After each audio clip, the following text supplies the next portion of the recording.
ala alihi wa ashabihi ajmain. Аллах таалам жардам менен Ибн Кайим рахимахулланын Дарт жана Дава деген китебин ушул жерге келип токтогонбуз.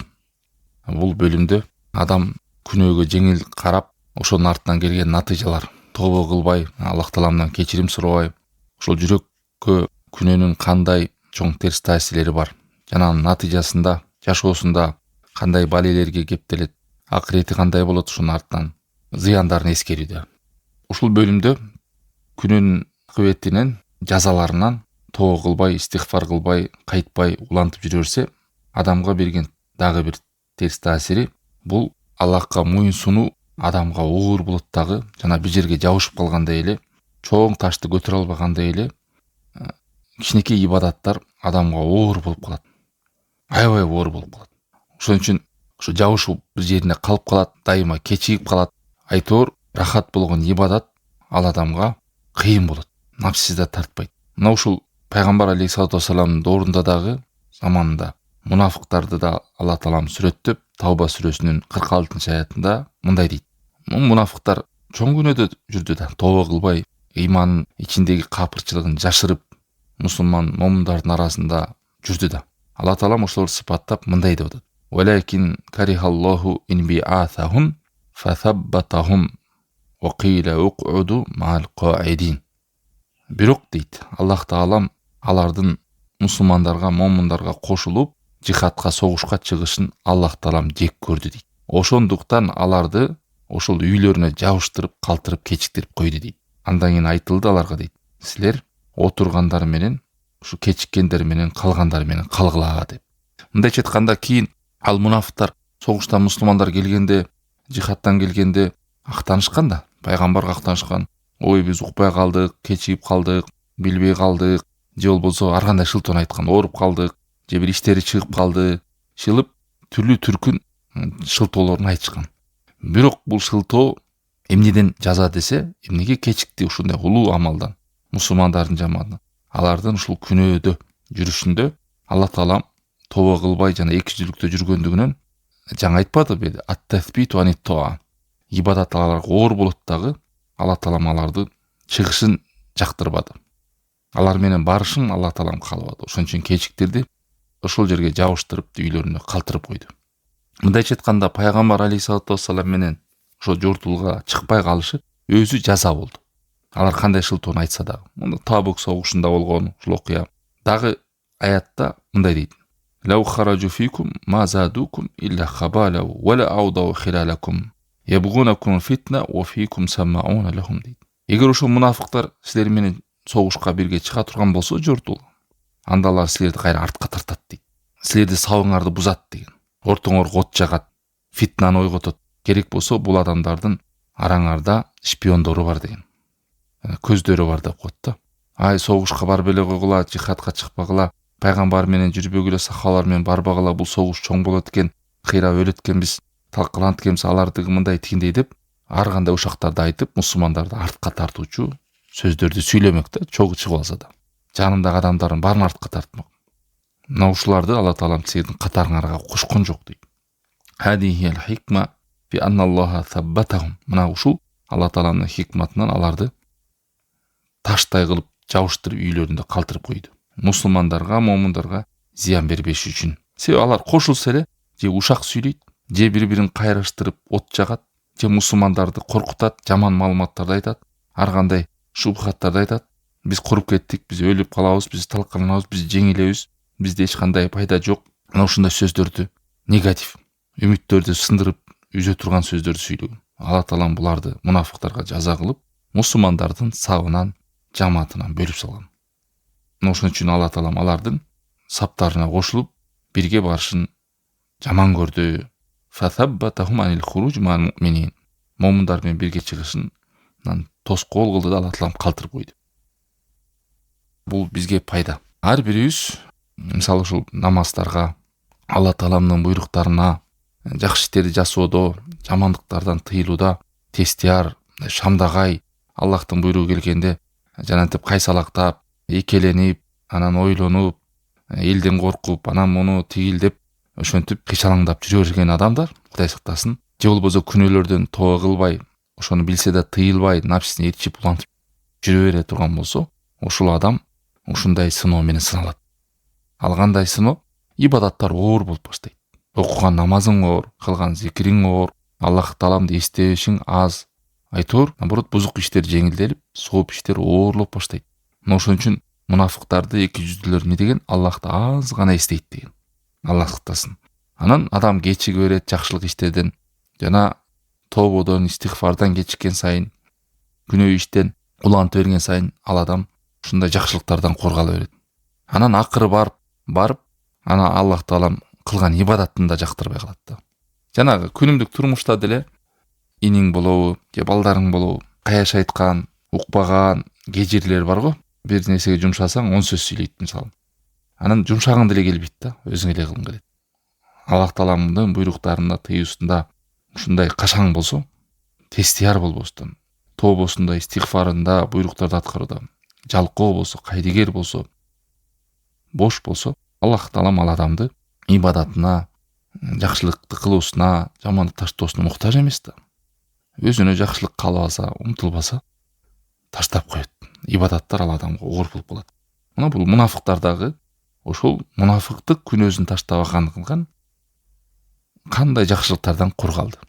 Ойлорунда биз бир тактика кылдык, анан ушултип айттык, үзүрүбүздү айттык, актанып калып калдык деп кыйраттык деп атат. Бирок эмне деген жакшылыктардан кур калды. Ушунун сүрөтүндө биз дагы күнөөлөргө, жаман иштерден сак болуш керек.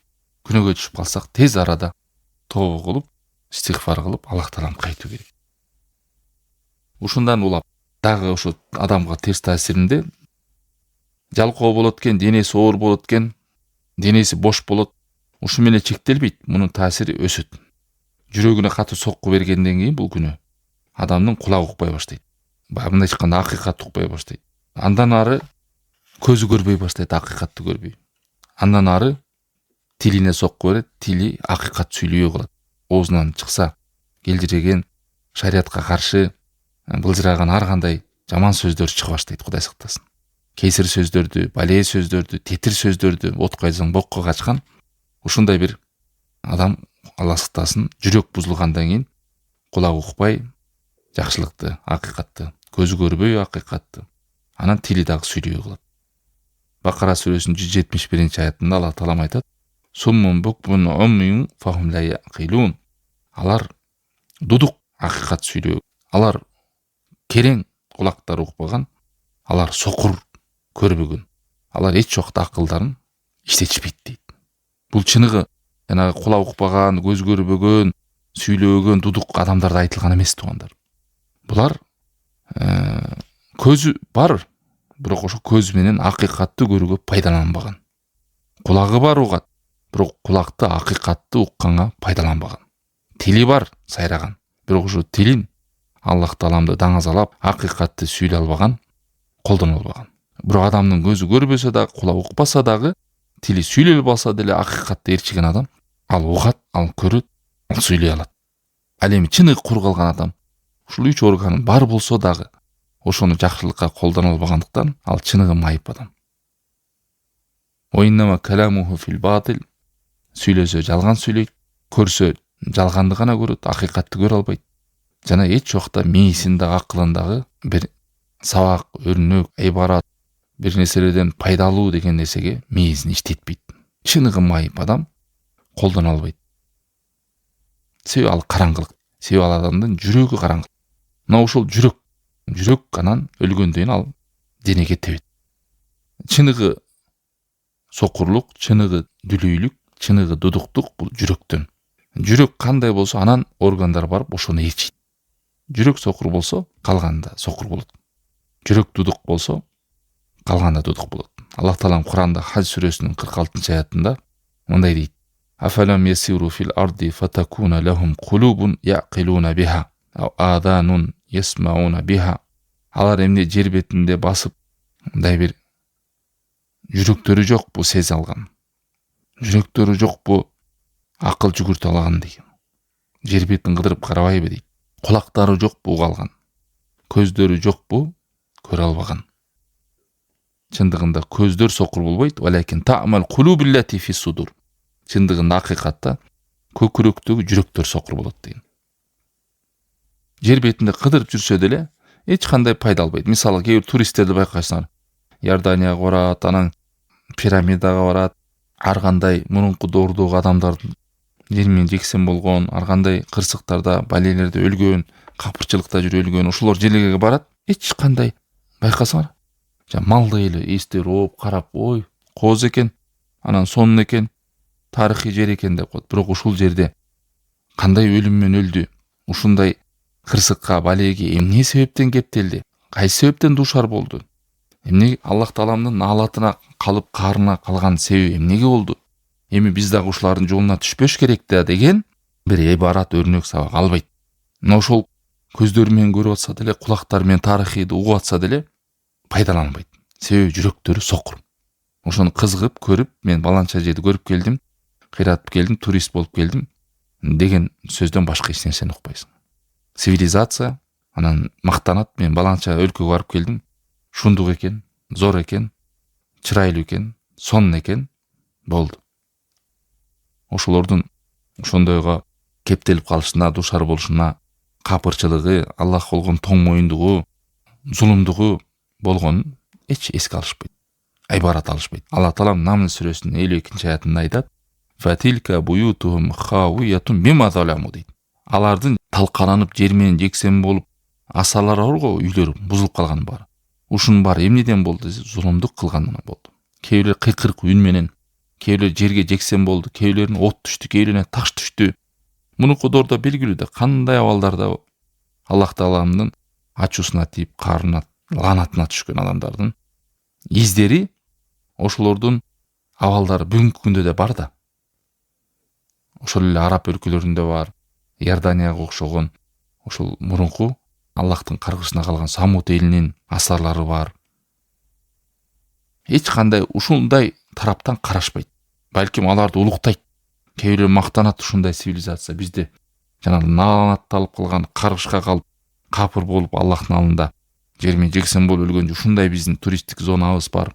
Ушундай деп башка нерсе менен карагандар дейт. Же цивилизация, же тарыхый, же мындай деп ошо менен чектелет.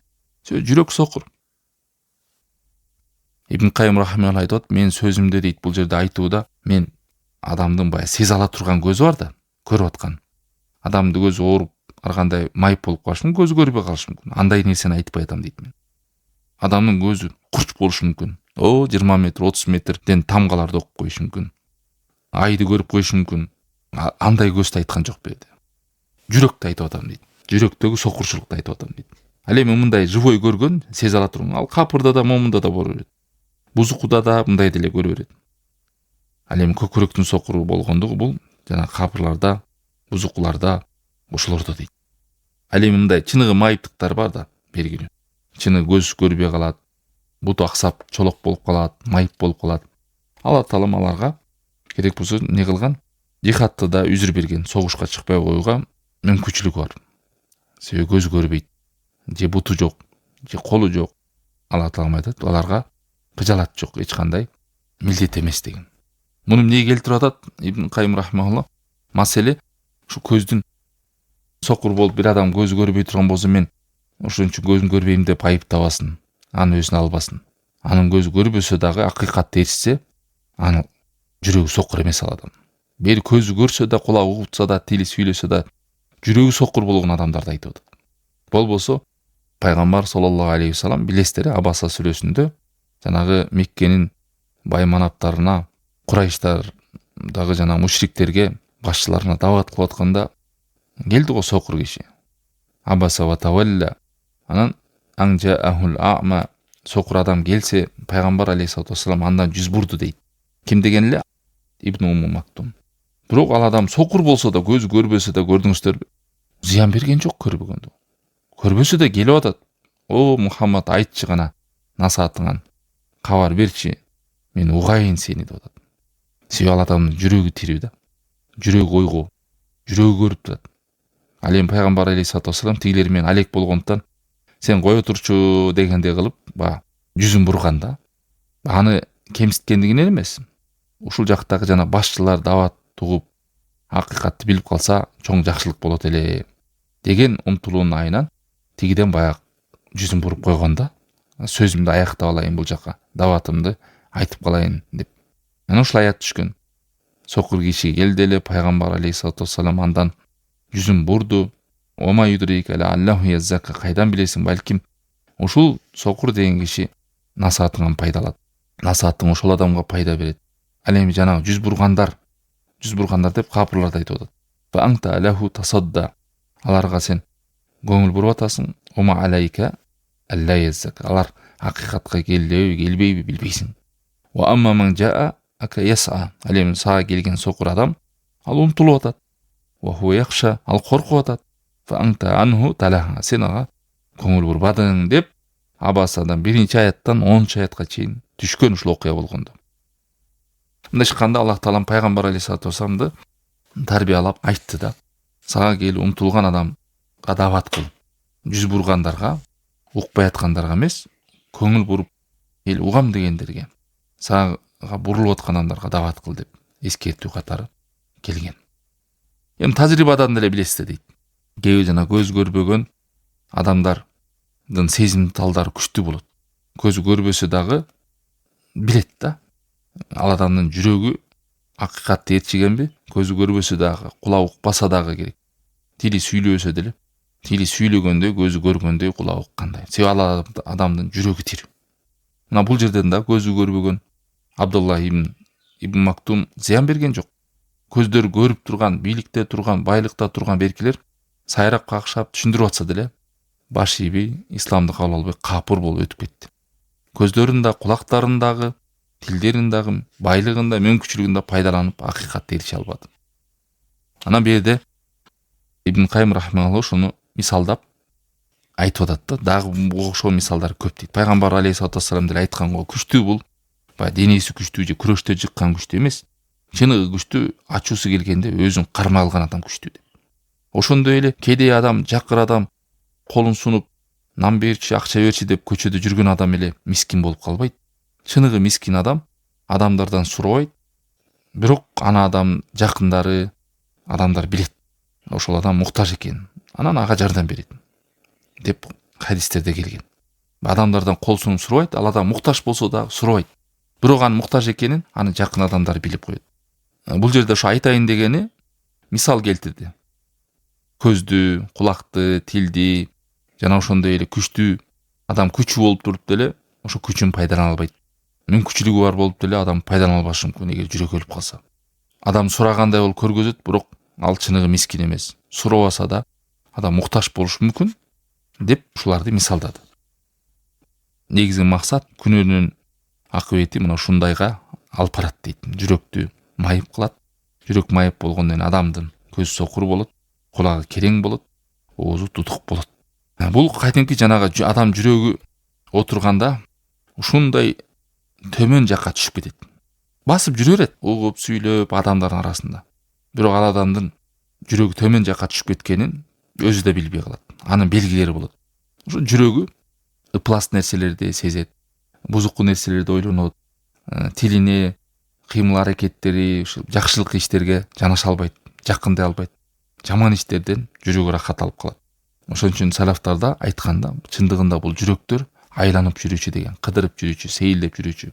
Кээ бирлердин жүрөктөрү Аллах Таалам аршында сейилдеп кыдырат. Кээ бирлердин жүрөктөрү ушундай эң төмөн болгон ыплас жерлерде айланып жүрөт. Бул адамдын баягы жүрөгүнүн тазалыгына, ыйманына кандай даражада абал, ошого жараша деген. Жакшы жүрөктөр дайыма улуу максаттарды, улуу сөздөрдү, улуу адеп ахлактарды, улуу амалдарда, сооп иштерде, жакшылыктарда умтулуп жүрөт. Жаман жүрөктөр болбогон, келжиреген, былжыраган пайдасыз нерселер менен, пайдасыз нерселерди көрөт, пайдасыз нерселерди сүйлөйт, пайдасыз нерселерге убактын коротот, пайдасыз нерселер менен алек болот.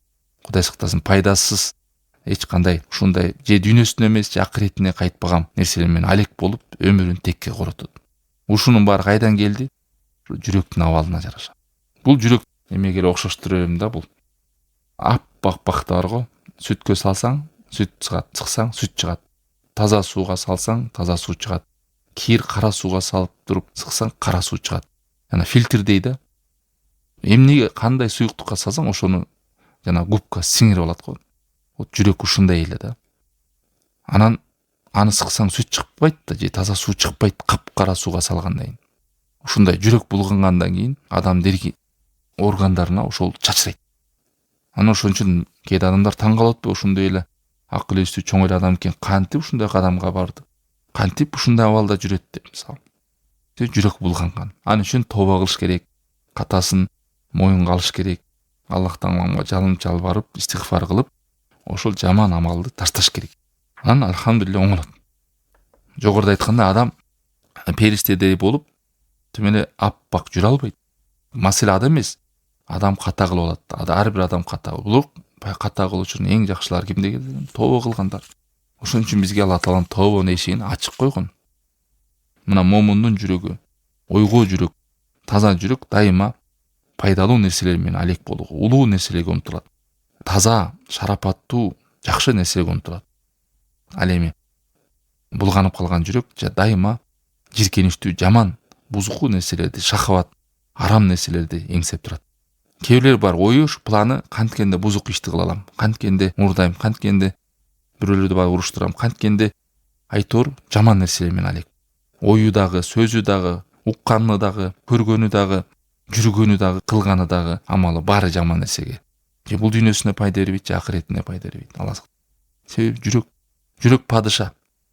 Жүрөккө карат, анан органдар ээрчийт артынан. Ошон үчүн айтып атат.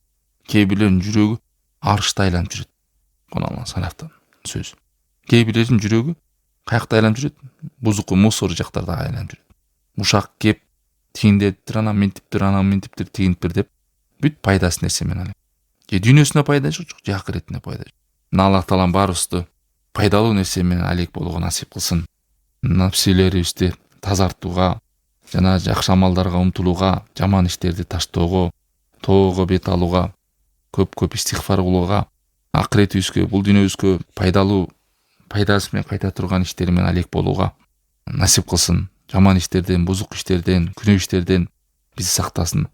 Көзүбүздү, кулагыбызды, тилибизди, Аллах Таалам берген ушул орган мүчөлөрүбүздү Аллахка баш ийип, моюн сунган жакшы амалдарга колдонууга насип кылсын.